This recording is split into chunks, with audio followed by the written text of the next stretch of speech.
do Mises.org, autor dos livros It's a Jetsons World, Private Miracles and Public Crimes, que seria mais ou menos o mundo dos Jetsons, né? Milagres privados e crimes públicos, e também do livro Bourbon for Breakfast, Living Outside the Status Quo, que ele faz uma brincadeira, né? Tipo, vou tomar conhaque de café da manhã, vou viver fora, não do status quo, o trocadilho que ele fala status, vou viver fora desse mundo em que o Estado tem tanto peso. Vou chamar para conversar com a gente agora o Jeffrey Tucker.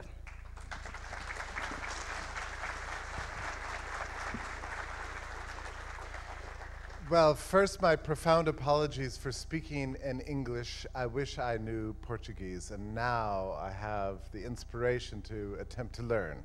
So we'll see. Over the next year, I think I will try more. And so next year, when I return, hopefully, I will be able to say at least a few sentences in Portuguese. That is my ambition. That's my goal. So I would like to especially thank Mises Brazil for a wonderful welcome to this such a beautiful country. Yesterday, we went to the market, and I had one of the greatest days I can remember ever. This is, you know, all these fruits and vegetables and meats and fabulous things for sale, and exchanges taking place all over the place. And we went to the stock market, and it was energizing and thrilling. The only thing that I have to say about the digital age that I find slightly regrettable is that trade is less tangible now than in a place like this market, where you can really see how exchange enhances human welfare and how private ownership empowers people, and how without exchange we would all suffer so tremendously. So to go into a market like that and see things happening is invigorating and exciting. And there you see a place where the Austrian school is alive and living and thriving. And if you're looking for a theory of economics to explain something like what you see in that market, you're not going to find it in any conventional economics textbook.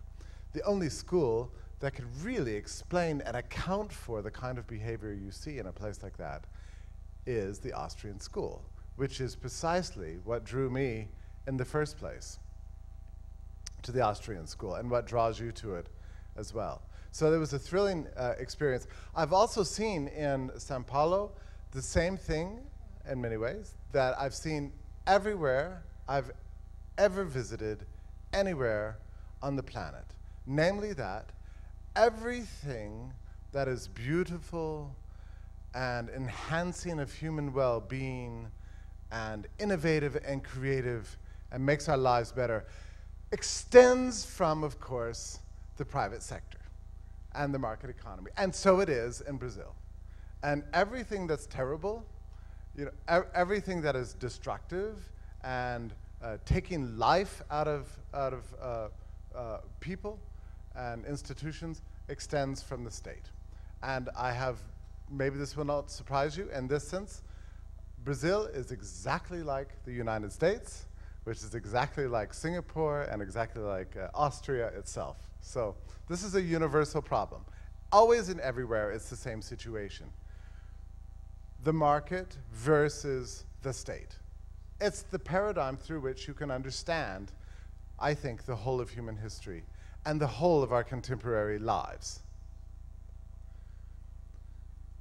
So I've been asked to talk today about this most extraordinary topic called intellectual property, which turns out to be a little bit complicated.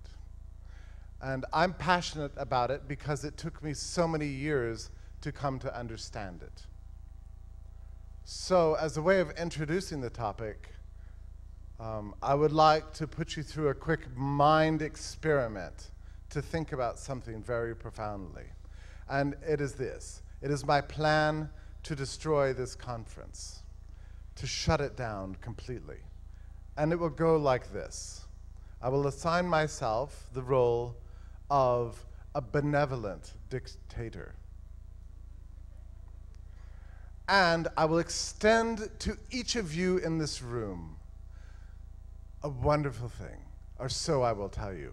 And it is the right, the exclusive right of each one of you to own your ideas.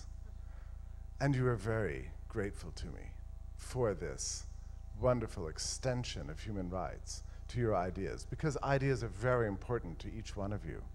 And so I tell you that each of your ideas belongs to you, but you must claim them by expressing them. And once you express them, they belong to you exclusively. And anybody else in this room who wants to use the same idea will have to approach you and ask your permission. And when that happens, you will be in a position to decide whether that person can use that idea and the terms under which they may use it. This is currently not a problem right now because nobody is speaking. We are not exchanging, are we? So nothing has changed. I'm the only one talking. So I have total monopoly on the ideas in this room. Now, it's true that each of you has ideas in your head, and if I could visualize those, like, for example, if you've ever been to a CAT scan at the doctor, you have to drink a juice, like, and then the juice goes into your system, and then the X-ray X-rays you, and then you see the colors of your organs and the stuff inside you, like this. So imagine I could give you a juice, you drink it, and your ideas suddenly, you can see them. So there are ideas springing out of each of your heads everywhere. But they are not mixing with each other because you're not talking to each other. So far, you all retain total possession of your ideas, but it's not a problem because you're not trading ideas. But then, I finish talking and you go out into the hallway. Now, we see that very interesting things would begin to happen. Nobody has said anything yet, so the first thing you have to do is homestead your idea. So you want to be the first one to say something, so that way you can take possession of it and be the exclusive user of it. So somebody blurts out, the source of interest rates is time preference. And then that person owns that idea. And if somebody else wants to use that idea, he has to approach him and ask his permission. Now, this is a big hallway out there, but when I said exclusive ideas, that doesn't mean that you have to have heard the idea before you refrain from using it again. It means that anybody who uses an idea who's attending this conference becomes the exclusive owner of it. That doesn't mean you have to have heard it before. So somebody on this side of the room could say that time preference is the result of human time preference, or interest rates result from time preference. And this person over here may not have heard him, but he is forbidden from using that same idea unless he approaches him and asks permission, okay? So this goes on and on like this. So there's initially probably a mad rush. Well, let's think about what would happen. I would predict several effects. One is that you would have to have a great deal of monitors. I would have to have many sort of idea police scattered throughout the crowd to make sure that nobody is stealing anybody else's ideas. That'd be the first thing. So it would become a kind of miniature police state. I mean, you'd have to have practically one person assigned to like every 2 people to make sure this wasn't happening. So that's one thing. We would all lose the ability to, the sense of the freedom to speak in any kind of liberal way. Another thing is that there would be initially a sort of chaotic, almost cacophonous sound would rise up because everybody would be frantically trying to be the first one to claim the idea, so you could be the exclusive user of it. So you probably have to have some kind of controls. Could we please slow down this conversation? Everybody quiet down your voices. Nobody can hear anything. And the monitors are not able to make good records of who's had what thought when. Another thing that would happen is that since everything you say you have to ask permission for, the conversations would dramatically slow.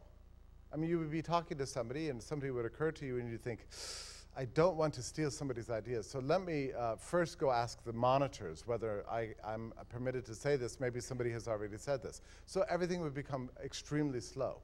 Now, if you continue to think about this, you would realize, of course, that under these conditions where I had granted you these beautiful rights to the exclusive use of your ideas, this conference would be completely and totally wrecked. It would shut down totally. And everybody would just have to go home because there would be no real exchange taking place at all. So we'd get a great imposition of power with monitors all over the place. We'd have a dramatic slowing down of the exchanges of ideas between us. And finally, we would have a total shutdown of the purposes of this conference. Now, what I would suggest to you is that this is exactly the result of the imposition of intellectual property in any country, anywhere, that this has been seriously tried. It slows economic growth, it leads to a police state, and it crushes the whole purpose of economic exchange. It leads to utter and total stagnation. If you take this idea seriously, you can destroy civilization itself. And that is precisely what is going on every day and everywhere where intellectual property is being enforced. By intellectual property, I mean three institutions: patents, copyrights, and trademarks. All three extend from the same idea that there should be ownership in ideas. How is it that libertarians could have ever supported this idea of intellectual property?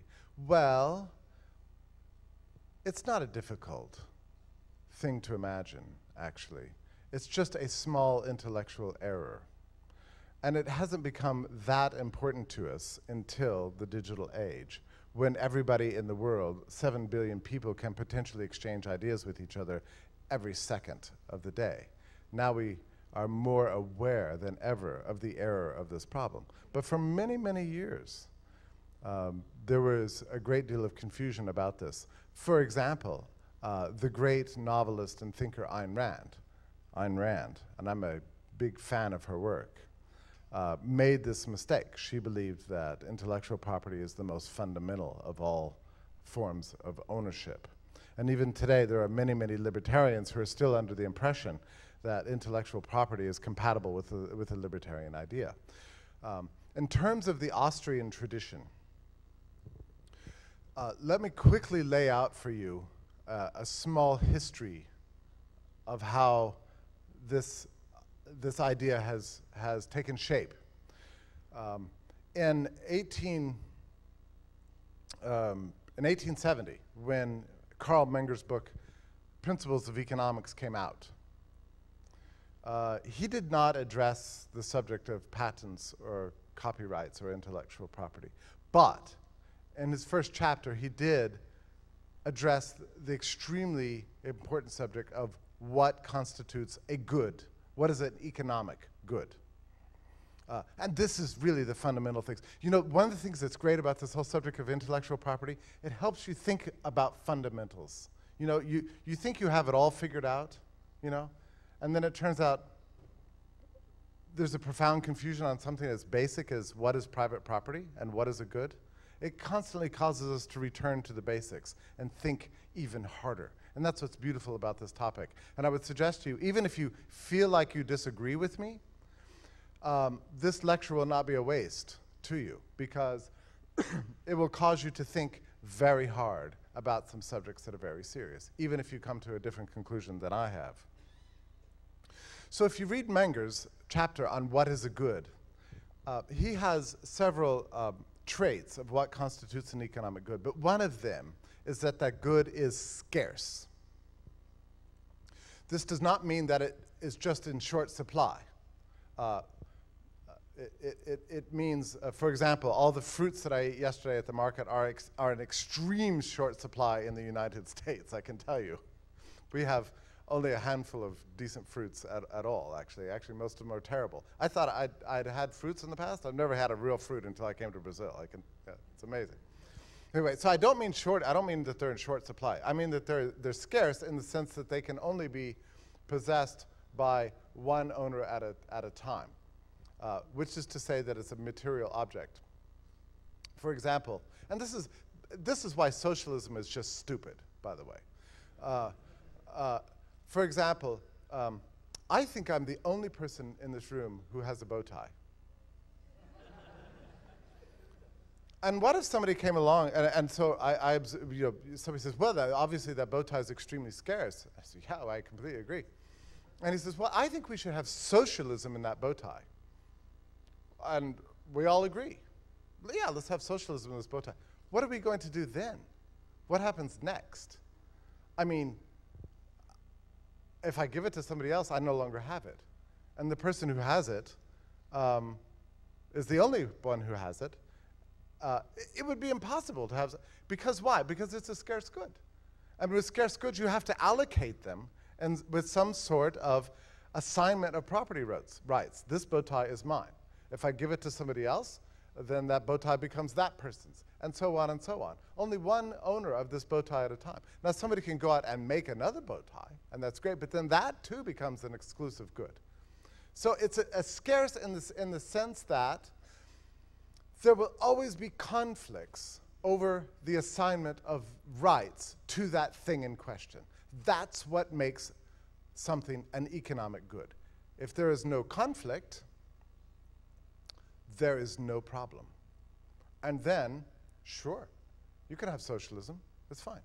I mean, if I could just somehow will, by pointing my finger to everybody and a bow tie would immediately appear on your neck, okay, then we could have bow tie socialism with no problem at all, no conflicts. But so long as there's going to be a conflict, we have to have assignment of property rights.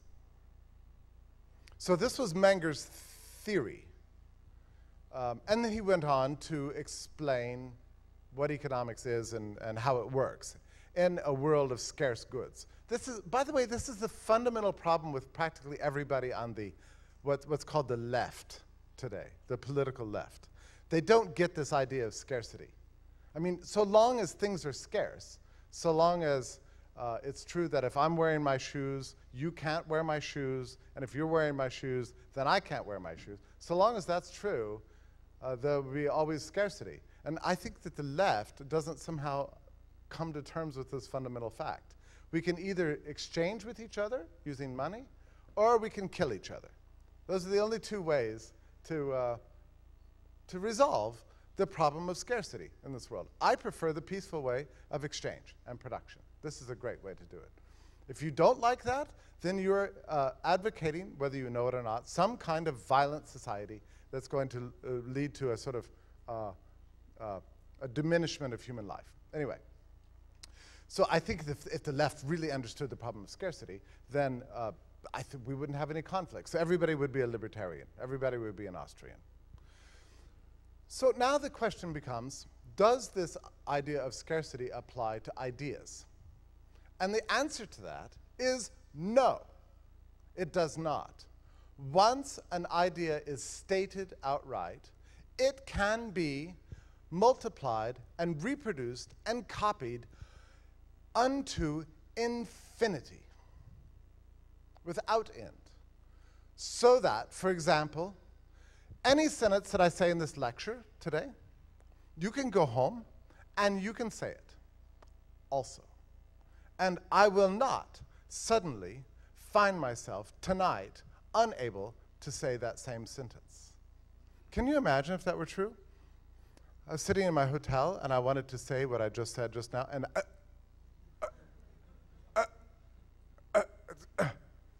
oh, somebody must have taken my idea.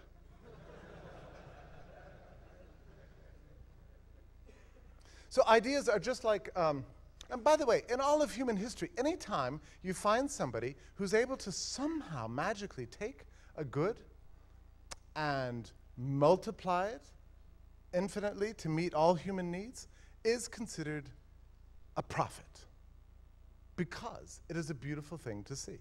I mean, you only need to think about this scene that occurs in the Bible where Jesus is giving a very long lecture and the people listening are getting very hungry, and one of his followers says, I would be happy to feed everybody, but I only have 2 fish and a loaf of bread. And Jesus does something, we don't know what happens, but he causes these to multiply infinitely and make everybody enormously happy, and there's your lunch. Everybody has this lunch automatically. This is the multiplication of property. So the loaves and the fishes in that story become non-scarce goods. Okay? So in the world of ideas, and this is what's beautiful about the world of ideas, there's an infinite number of these things that can be reproduced and reproduced and copied and copied and copied again.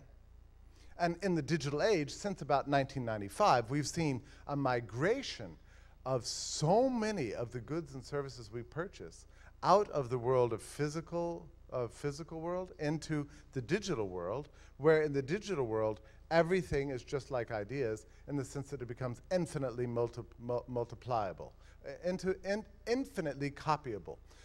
Sometimes this confuses me. Some years ago, I said to my mother, Mom, I would like to send you some pictures of my children on email. And she said, I would love to see them, but I don't want to take them from you, so please, I'll just see them next time I'm in town. I said, no, I mean, well, Mom, I'll just put it in an email and click send, and then you'll have it. And then, I mean, I'll have it too.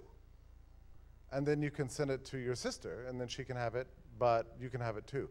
And she said, well, I don't understand that. How could that possibly work? You know. I mean, this is why people get confused about this topic. Anyway, so Menger had it right. And so far as I know, the only Austrian who has really thoroughly followed up on Menger's essential insight that the reason for economic goods, the reason for private property is scarcity, is Hans Hermann Hoppe. I think he's the only thinker, or I should say the first thinker, who really followed up on Menger's ideas here, okay? So now let's remember that patents and copyrights are relatively new. So that they only became globally enforced in the 20th century. Before then, they weren't. They're only enforced nationally. They weren't enforced at all on the continent throughout the first half of the 19th century or any time before then. In the US, they were very lightly enforced at all. I'm very pleased to hear this wonderful news that in Brazil, they're hardly enforced at all. And if you're depressed about the future of the Brazilian economy and you want to think about a happy thing, you just think about that. That's a wonderful thing. Brazil has this very much going for it. Very little enforcement of intellectual property. That is something wonderful. Everybody underestimates the power of ideas, always. It's a universal human trait. If you don't try to control them, you have a good chance for economic growth in the future. The absence of intellectual property was the reason for Germany's economic growth in the 19th century. It was the reason for the flourishing of literature all over America in the 19th century. It's the reason for why the computer industry grew and boomed all throughout the 1970s and 1980s, and most of the technologies we have today, like database systems and computer languages and all the rest of it, grow out of a period in which there was no enforcement of intellectual property at all. And the reason why this is very much slowing down today is because it's being enforced. It's very much like this rule I imposed on you early in the thing. I mean, if you can't talk to each other, there is no point to this conference. With intellectual property being enforced, an industry, an economy, a country, a civilization will die eventually. Okay, moving forward after Menger, we had Bumbarvik, who investigated the problem a little bit in one of his essays, and he asked the question, is a patent itself an economic good? Because he noticed that the early stages of patent enforcement in the German-speaking world, that some industries were trading patents with each other. Like you would get a patent to do something, and you would trade it away, give your rights away. He asked whether or not it was an economic good. He didn't come to any really firm conclusions, but at least he dealt with the problem. Mises, I should go next to Machlup, Fritz Machlup. it's not an Austrian we also often talk about. He was very interested in the subject of patents and copyrights and intellectual property. And he wrote several large-scale studies on the subject and concluded that they were unnecessary and did not help any economic growth at all. Mises himself was very good on the subject because he saw that patents and copyrights were nothing other than a grant of monopoly privilege to a single producer, and therefore constituted a kind of economic intervention. Typically with Mises, he didn't say specifically whether he was for them or against them completely, but he did name them as a grant of monopoly privilege by the state, which they are. Rothbard has a fabulous chapter in Man, Economy, and State in which he really went after the patents in particular and cited Fritz Machlup in all of his footnotes. And then in the 1970s, there are two thinkers in the Austrian libertarian world who you may never have heard of, who really took this analysis to a new level. One of them is named Samuel Konkin III. It's like Konkin, Samuel Konkin. You can look him up. I think in many ways was a great innovator in this area. He saw that there should not be any protection of intellectual property. And his kind of student was Wendy McElroy. And she very much throughout the 1980s had argued in favor of this position. So that's my brief history until 2001. In 2001, we are now about 6 years into the digital revolution. The web browser had been invented in 1995. By the way, does anybody know why why the internet had to be invented and the web browser had to be invented in 1995 in particular? Well, it's because that was the year that Murray Rothbard died. And God saw that there needed to be some way to save the cause of human liberty after this happened. So he gave us the web browser. That's the short history. So in 2001, an attorney named Stefan Kinsella wrote an article called Against Intellectual Property. It appeared in the Journal of Libertarian Studies. That was 11 years ago. And when I read this article, I thought he was crazy and that it had to be wrong. In fact, I was embarrassed. Do you know how libertarians sometimes get carried away talking about silly things? You know? Well, should there be private ownership on the moon? You know. What if I went to Pluto? Can I homestead that? You know. Well, I thought this was one of those topics, like a silly topic, that a libertarian kind of gets carried away with his own logic. And I thought, oh, here we go again, you know. And I ignored the article for about 2 years. And then I saw what was happening in the digital world.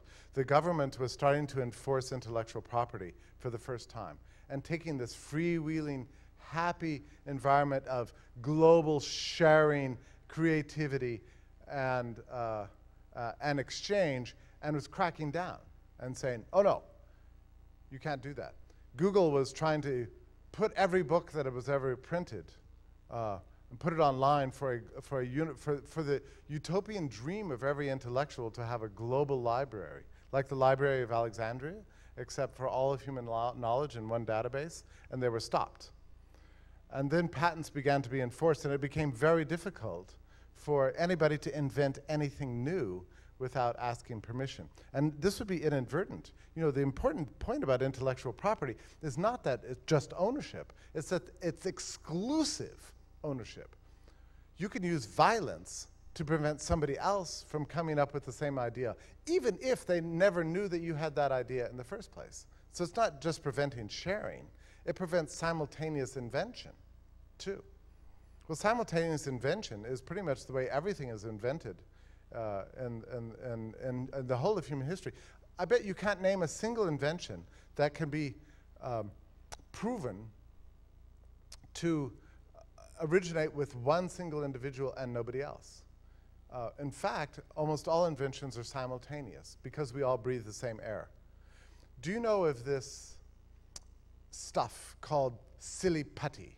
Maybe you don't. It's a little substance, and it's funny because it comes in an egg. And it bounces like a ball, bunk, bunk, and you can stretch it.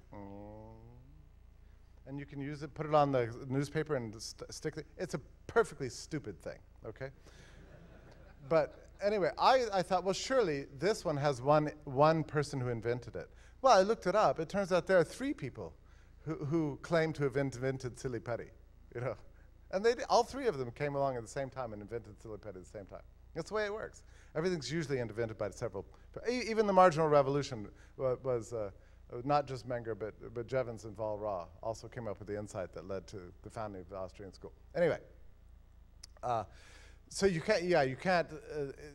All intellectual property is enforced, you know, as an exclusive thing. So this meant that software innovators were prevented from having a kind of using their creative minds to do new things because people were claiming ownership over the ideas. So I began to read again Stefan's thing, and it took me truly about 6 years to finally come to the conclusion that he was exactly right about the topic. And then a new world opened up to me as never before. So I think the libertarian position, the Austrian position, has to be in favor of the abolition of intellectual property. But it's very difficult to conceive of. Now, maybe in Brazil it's a little bit easier for you because it's not very well heavily enforced. But in the United States, it is getting to the point of insanity. When I worked for the Mises Institute, I began to put many, many things online that had not previously been online before. And I ran into the problem of copyright, for example. Now, under copyright, it doesn't necessarily mean that the person who wrote the book is still around at all to enforce their rights. It doesn't have to be. The book could have come out in 1955, and then the author died, and his will was scattered among 20 different people, for example, none of whom had any particular interest in his book. So you think there would not be a problem in putting it online under these conditions? No, you may not put it online because it is still under protection from the US government. I mean, it's a kind of a censorship. And I began to notice this more and more and more, that more of the books I was trying to put it online were of this type. The author was dead, the children cared nothing about his work, and yet we were prevented by law from putting it online. Now, how is this any different from book burning? You know, it's no different from the way it's been throughout all history where governments have destroyed ideas because they didn't like them. I mean, we're in a position today where millions and millions of books, you can't see them. You can't get to them. And this is solely because of government controls. And it's gotten so bad today that if you put up a copyrighted work on your website, the government can come and just take down your domain, just shut you down overnight, call you a thief, and impose terrible penalties on you. In the United States, we call this body bagging. Do you know this term, body bagging? It comes from the movie, maybe you've seen it, called Brazil. And in the movie Brazil, the police will come in and drop down from the ceiling and then throw a bag over somebody, whoosh, like that, and zip them up, and take them out and take them to who knows where. And then later they come back to the family and give a receipt, right? Sorry about your husband. Here's your receipt. Okay. So in the United States now, we see more and more internet domains being body bagged just overnight, boom, just seized by the Department of Homeland Security, solely for because of the enforcement of intellectual property rights. Think of the irony. We all believe in property rights, don't we? We believe in private property. And the state now says, oh, sure, we too believe in private property. We believe in private property for ideas as a way of giving you incentive to create even more which makes no sense whatsoever. It does exactly the opposite. If we give you property rights and ideas, you will have ever more economic growth. Well, it's exactly the opposite. You have ever less economic growth. So, I mean, it's like everything the government says is like a lie, right? I mean, it's just, so here they've taken this idea of property rights and contorted it and distorted it and applied it to something that, to which it doesn't apply at all. I mean, it's a little bit like in the 19th century, we had a big debate in the United States over slavery, where some people said, well, my slave is nothing unusual about my slave. He's just simply my property, and he can't be taken from me. He's a private property, like anything else. And so libertarians now understand that this is a preposterous claim, that there cannot be ownership of human beings in that sense. Well, we've had something similar come about in the area of intellectual property. The state has invented this idea and imposed it upon the world and claimed that it has to be constantly involved in our lives, prevent us from having the right of free speech, prevent you from having the right of innovation, prevent you from marketing your products and being creative, prevent you from extracting information from the world around you and using it in a way that you choose to benefit humanity. The state will prevent you from doing that in the name of the enforcement of property rights. Now, how preposterous is this? But many people over the years have been tricked by this. So I think one way that's very helpful for us to think about this issue, because intellectual property rights, as I say, is probably not as much a problem for you in Brazil, although I noticed in the market yesterday, I was walking along and a guy comes up to me and sort of gives me a nudge, and I thought, oh, you're going to try to steal my wallet, huh? Well, I've got that taken care of. I got it locked away. You're not going to get it. He said, no, no. And he opened up a cardboard thing, and he said, look. And inside this cardboard thing was pictures of movies and video games and software. And he said, don't you want to buy some movies or some games or software? And he, quickly closed it up like this, And he opens it again, So it's terrible. This is a great entrepreneur. He's being forced to hide his goods. It's insane. So apparently he said, yes, I would like PlayStation. And he goes back, runs back to the back room and comes out with it, and takes the money and goes. He should be allowed to operate openly. I don't see any American movie studios or software manufacturers. I don't see Microsoft opening up an office in the markets in Sao Paulo. I mean, if they don't like what this guy is doing, they should open up their own shops, not send in the state to crack down and try to prevent this guy from serving you and me by selling us goods and services. It's an outrage.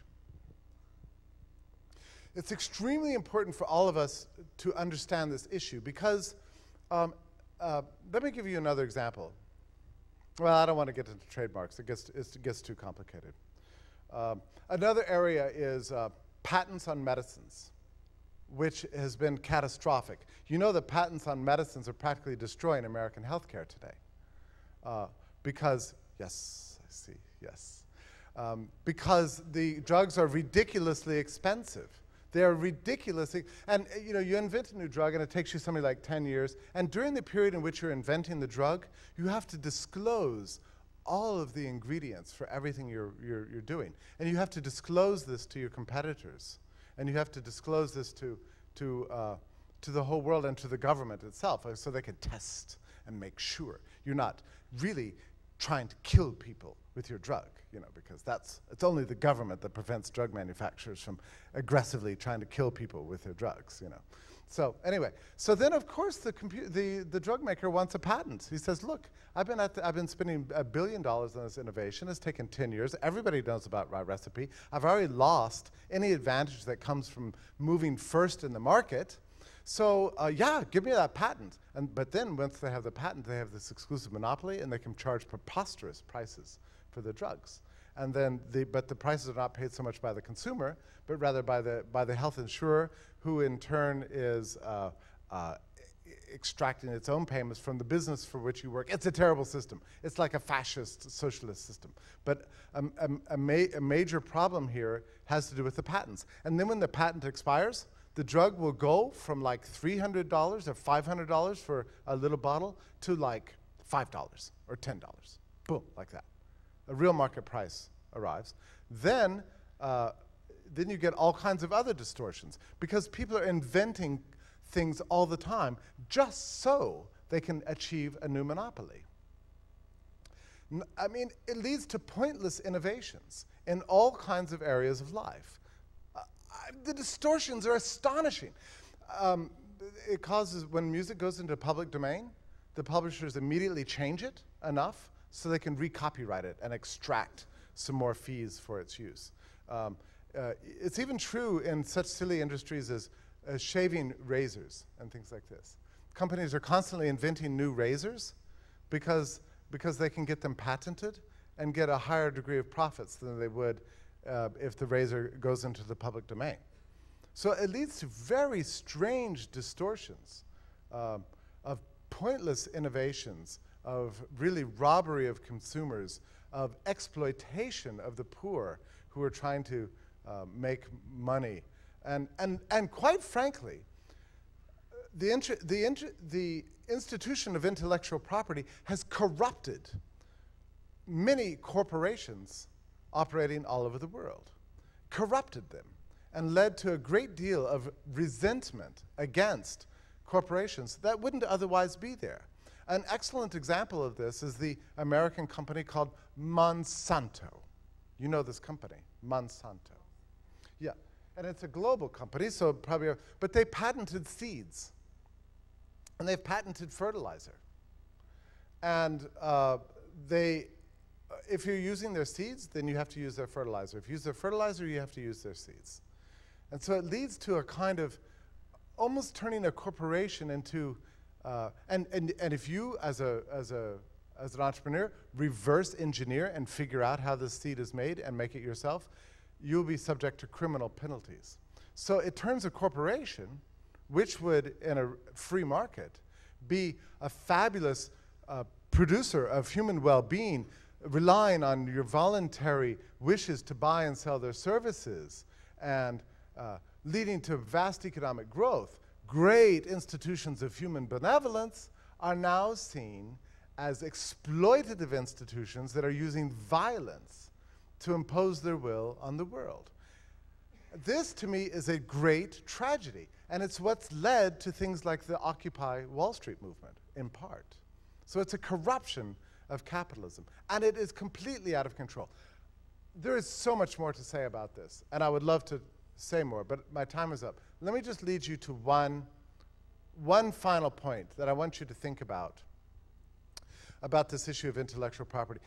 How would the world work in its absence? And there are examples out there for us. One of them, in the United States in any case, is called the fashion industry. The fashion industry. One of the most fabulous industries and growing, booming industries in the entire United States.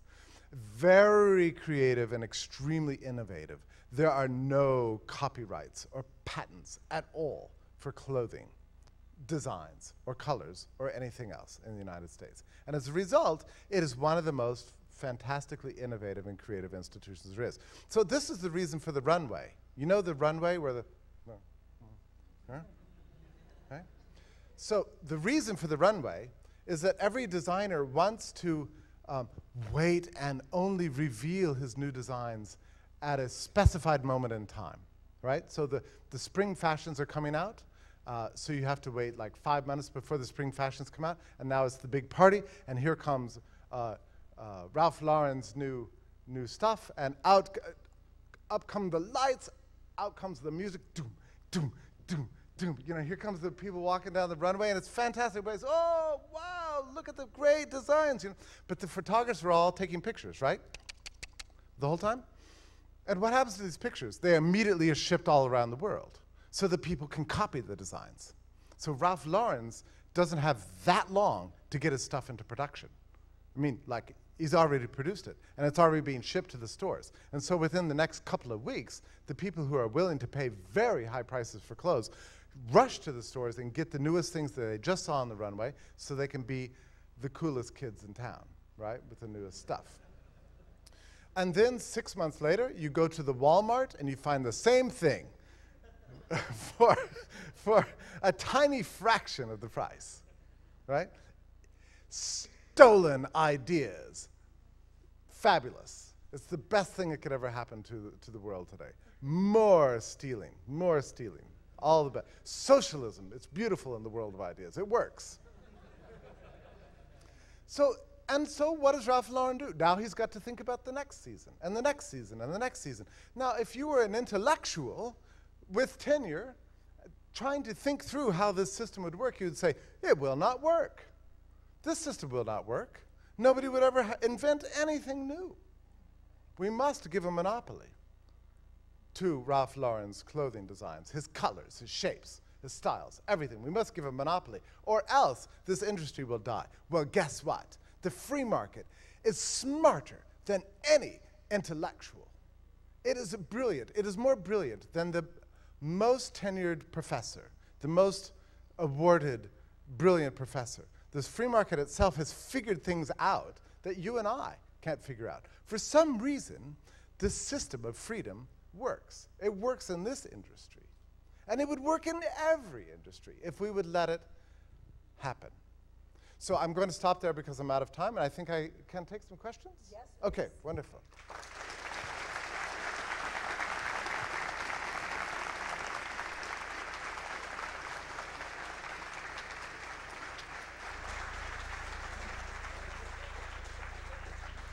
A pergunta é a seguinte: assim como a ausência de patente desestimula a pesquisa e a produção inicial, a ausência de propriedade intelectual não desestimularia pesquisas e o conhecimento? One. Yeah, okay, yeah. Okay, this is the basic question. If we don't have property rights and ideas, won't this discourage innovation? I mean, this is, I think, the basic question that everybody asks. If we have a free market and ideas, won't people be discouraged? There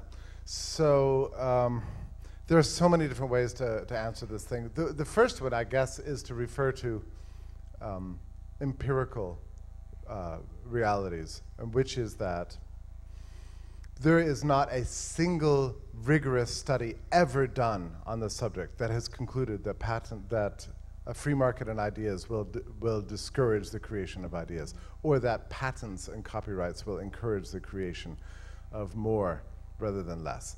That's the first thing to point out. And in this regard, I would strongly recommend to you a book by Boldrine and Levine called Against Intellectual Monopoly, when they point this out. But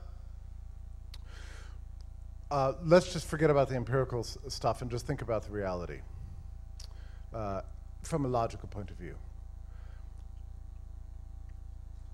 As free market thinkers, we understand that competition is productive. What leads to a proliferation of goods and services? Monopoly or competition? Right? If you have a monopoly, what happens? There's always less. There's always just one, and it harms economic growth. It harms innovation in particular. I mean, go back to this scenario where I assigned each of you rights to your individual ideas. It would be hard enough to decide ownership, right? And then to get exchange going between you? I mean, it would be virtually impossible. But what about new ideas? I mean, how are you going to combine two ideas into one new one? That would become almost impossible, because we have something like 300 individual monopolies here. No, it doesn't work. The only way to encourage innovation really is competition. And in some ways, competition is a cruel and wicked system. It's a system that is constantly conspiring to reduce profits to zero. In fact, that's what capitalism is. I mean, I think you can define capitalism as a vast conspiracy to reduce all profits to zero for producers. It's true. And that's why it's hard as heck to be a merchant. It is very hard to be a business person, because everything you do, you are broadcasting to the world, copy me, do what I do, and you can be just as profitable as I am. It sounds like it's not going to work, right? Competition. This is why it's so difficult to have competitive systems. I mean, most producers never like this. I mean, for example, go back to the fashion industry. What if you went to Ralph Lauren and you said to the company, we should grant you a monopoly, a copyright and a patent on all your designs. What do you think the Ralph Lauren company would say to that? Would they be for it? Or would they be against it? What do you think? I think they would be very much for it. It would be good for them because it would extend the time period in which the company itself can make as much money as possible. The time period in which its profitability can be sustained at an unnaturally high level because it reduces competition. But this will not lead to innovation. In fact, innovation comes from the fear of being copied. The fear that somebody else is going to learn to do exactly what you do and take away your markets. So you have to constantly stay innovative. So I think the truth is exactly opposite. And I'm going to take another question, but let me just say this. There are two sides to every active business. There's a private side and a public side. On the private side, you can make profits or you can make losses. You bear those losses yourself, and those profits you can keep for yourself. On the public side, you're giving away all of your information all the time. You're giving away the secret to your success all the time. And this is what's often forgotten. And it's because the information is free. You're broadcasting to the world, if you do what I do, you might be able to make money in the same way I do. This is the public side of capitalism that is not often talked about. There's a private side. You can keep the profits. The public side is you have to give away the secrets to your success. Why? Because you're seeking customers. And when you're seeking customers, you have to advertise. I told the story recently of a barbershop in my town, a barbershop that cuts hair. And this barbershop put a pool table in the barbershop so you can play pool before and after getting your hair cut. And so lots of guys are going to get their haircuts there, right? It's really great. The downside for this barbershop, they're making high profits. The downside is that they're telling every other barbershop in town, hey, you put a pool table in your shop, you can get the guys coming in too. So sure enough, now we're seeing other places get pool tables in their shops, thereby diminishing the amount of productivity. So what does this cause the original barbershop to have to do? Now they have to have other innovations, like a ping pong table, or darts, or maybe, I don't know what else. Maybe you can just let your mind run wild, thinking all the things the barbershops could do. Anyway, yeah, okay. Okay. Numa sociedade onde não há direito de patentes, qual será a motivação para indústrias farmacêuticas criarem novos remédios, novos medicamentos?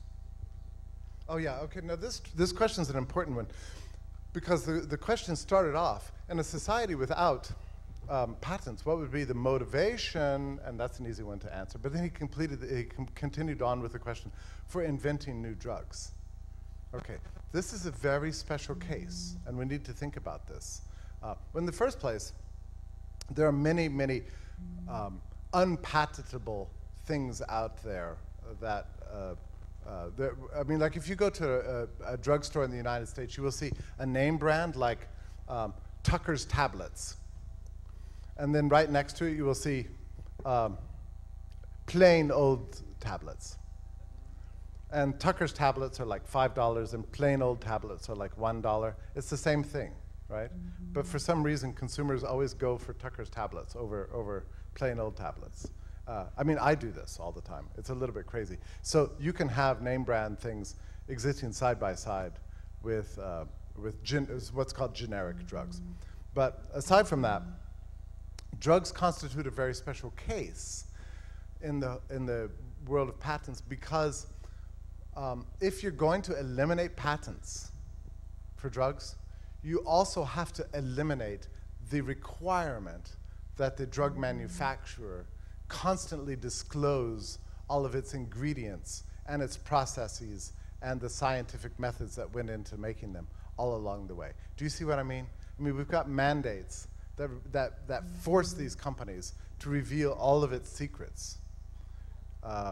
And so therefore they are missing that the advantages that come with being the first mover in the market. So it would not be enough, unfortunately, to just get rid of patents, because as the question implies, inventing new drugs is an enormously costly undertaking. It takes many, many years, 10 years, 15 years, whatever, 20 years more, and billions of dollars. So if a company is going to recoup that kind of costs associated with drug manufacturing, then it's going to have to be in a position to be able to hold secret some aspects of its production. This is why they seek protection, patent protection. So we have to eliminate two laws at once. This is often true, isn't it? In the government, with government intervention, the government intervenes so much that it's never enough just to eliminate one thing. You know, you have to eliminate many, many other things too. Like if you eliminate minimum wages, maybe then you also have to eliminate child labor laws, or everything's kind of tied together. That's why it'd be better if we had a big button right here on the stage, we could just press it, poof, and create a total free market instantly. Then the world would be a happy, wonderful place. Muito bem, agora tem pergunta da plateia, não é? Vou encontrar ali. I'm Einstein do Nascimento. I'm a computer engineering. I want to put some ideas from the programs in computer programming there. Like, if someone stole my source code or something like that and can reproduce with my code, like, or know the idea and can reproduce, is it is the same thing that the thing that you are doing, and the comparison of a great how do I say, a great book from a writer, like he spends 2 years and like thinking a lot and resumes everything in one great book of 100 pages, and then people can copy it and and give away. I want to know that thing too. And the other thing is, like you say about the runaway and the cloth design thing, but all the brands, they have the, if you copy the brand, or like Lacoste or something like that, you can put it on jail and something like that. Look, so they have the trademark stuff that you kind of didn't say about. So yeah. Yeah, you know, on this trademark thing, you know, I'm thinking more and more that I need a trademark over my name. You know, there's a guy in Brazil who claims to be the Jeffrey Tucker of Brazil. I wonder, is that a violation of my rights? You know. Okay, no, the question's very important, and I'm glad you asked it, because I want to be clear that just because information has the capacity for infinite reproducibility doesn't necessarily mean that a producer has to allow this to happen and never intervene. Do you see what I mean? So if you create a source code for a new software, you say, well, somebody could reverse engineer this and put this out. What you should do as a manufacturer is try to provide ways to prevent that from happening, ways that do not use the state. Okay, so they're very, I mean, and in fact, in the software industry, this is going on all the time. I mean, Microsoft, for years, has been putting out its Office program, right?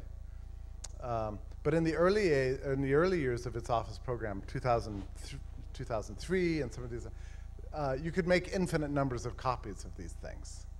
Now, it's true that you weren't supposed to, right? But people did it anyway. But as time has gone on, Microsoft has become ever more sophisticated about tying the operation of its software with a special code, and the codes are severely limited. So the codes, the code that activates the software becomes a scarce good. So they're taking a non-scarce good software and scarcifying it. Do you see what I mean? They're introducing scarcity into a realm that would otherwise be unscarce, and they're doing this for the purpose of making a business for themselves. Is there anything wrong with this? So I would say absolutely not. That this is completely compatible with a market system. to artificially make something scarce that would, in a world without your business plan, would be non-scarce. So as a businessman in the digital world, it becomes extremely important to you to figure out what things you want to give away and what things you want to find the technological way to restrict. This is the whole key to doing business in the digital age. It's hard to know which. All I'm saying is that the worst possible way to do this is by doing the state. For one thing, it doesn't often work. In fact, it doesn't work at all, and it discourages other people from emulating your success in creating very similar programs, and therefore leads into a decline of economic growth.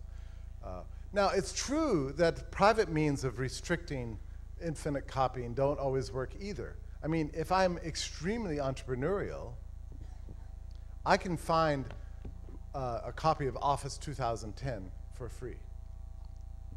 If you gave me about an hour and a half and set me with a computer right in front of me, I would eventually find a way to get that program pirated. But I don't really want to do that.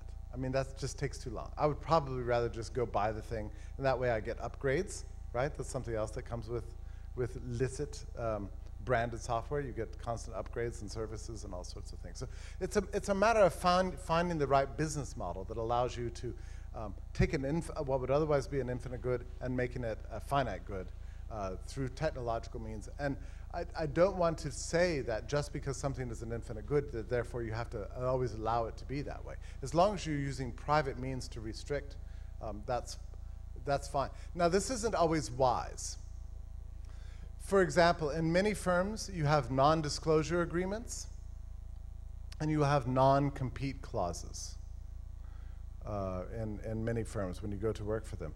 These can be good, or they can be bad.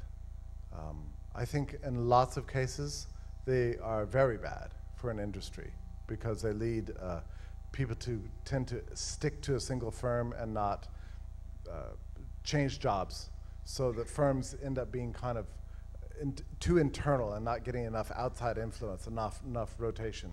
But these are decisions that are management decisions within the context of a free market. There's nothing that violates any rights with something like a non-disclosure clause or a non-compete clause. It's perfectly fine to use private means to inspire, to restrict your good and increase your selling price and therefore your profits. There's nothing wrong with using the free market and technological means to do this, so long as you don't use the state. Clogging up the system and destroying productivity and creativity. Yeah. Muito bem, vamos então aplaudir Jeffrey Tucker. Thank you so much. Thank you very much.